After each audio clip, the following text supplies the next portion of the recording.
Sara kung ipapatay dahil gusto nila na si Tambaluslos ang maging presidente. Hindi pwede hindi kami mamayag doon. Dahil si Sara Duterte ang kapalit para sa bansang Pilipinas. Siya ang anak ng Pangulong Duterte na siya ang pamuno sa Pilipinas. Hindi ikaw bangag at hindi rin si Tambaluslos. Ang may karapatan niya pamuno para sa bayan ay ang mabuting pamamahala, pamamalakad. Samantalang ikaw bangag, wala kang pakialam sa mga mahirap. Hirap na hirap ang mga hirap, mas lalo pinahirapan ang bel at Duterte legacy nasaan? Bakit mo pinatigan? Hindi kami mapayag ng gano'n. Kaya ngayon pa lang ipaglaban namin kahit wala kaming makainin. Kahit kulang kami sa pinansya, nandito kami galing kasi sa Mindanao. Wala kaming matira dito kahit saan kami nakatira. Basta may naawa sa amin dahil mahal na mahal namin ang bansang Pilipinas. Mahal na mahal namin kaya iniisip namin ang taong bayan.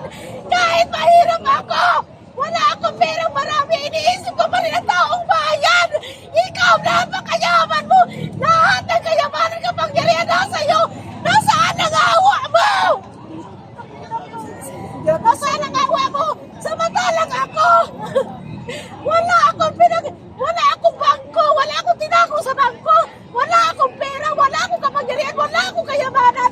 Peace and peace. Wala akong bangko. Pero ang puso ko na sa mga taong bayan.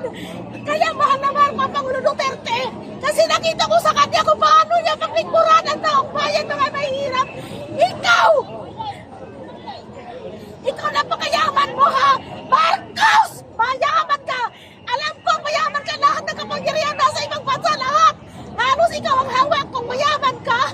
Dapat maawa ka sa taong bayan na imong pinahirapan. Mas lalo may pinahirapan ng mga mahihirap.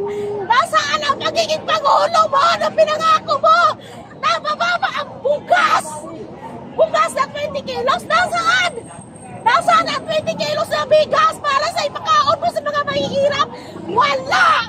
Kundi mas lalo ka nagpapayaman. Pero mo, si Tambaluslos nangutang pa para maging manalo siya maging Pangulo. Nangutang siyang 3 trilyon.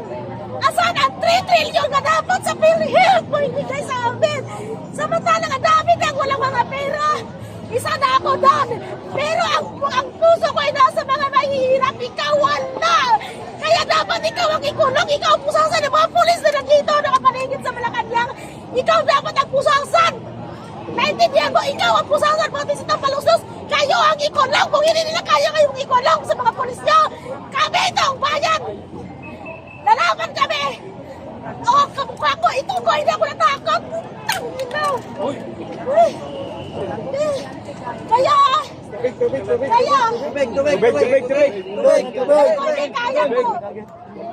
masama ano ko dahil si BP Sara mo yung patayin para wala nagakampi ang taong bayan. Masama ano ko. Kaya dapat isipin nyo mga taong bayan na nandito ngayon na isipin nyo ang kalagayan ng bansa na huwag natin iasa sa mga taong walang pagmamahal at walang malasakit. Kundi hintayin natin. Relax lang.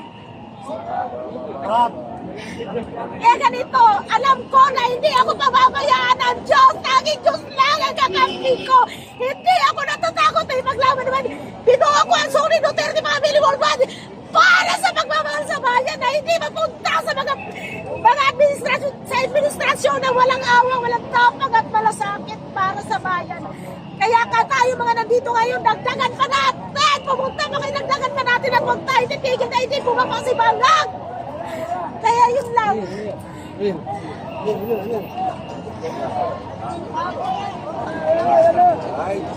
Okay, sila yung mga mo. Ang bagong buhaya ng mga Maranita. Ang buhaya ng Maranita. Bigyan.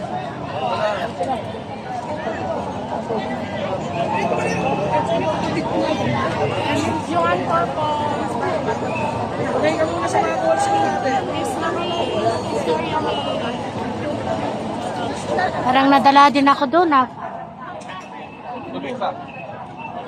Ayan, napaiyak si ma'am talaga. Yung ginagawa mo. Please, sabi, magpapiyang magsalita ko. Sabi ko, tigilan mo sa salita. Nung nandiyan tayo sa taas, natatakot na ako parang sa'yo eh. Ayos mo. Tapo ka na. Ano na ako din?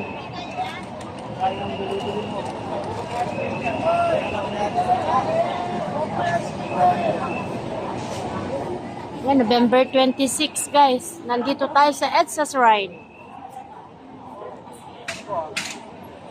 Dito tayo sa kabila.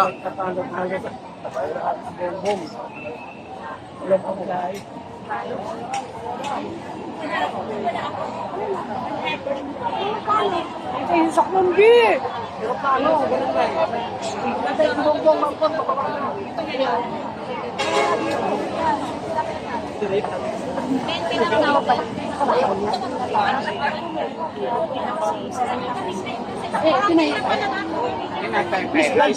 Business yung ano, balita. Ha? Saling sa media. Pero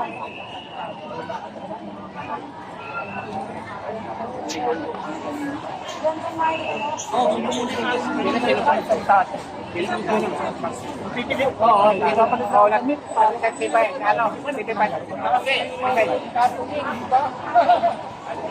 Okay.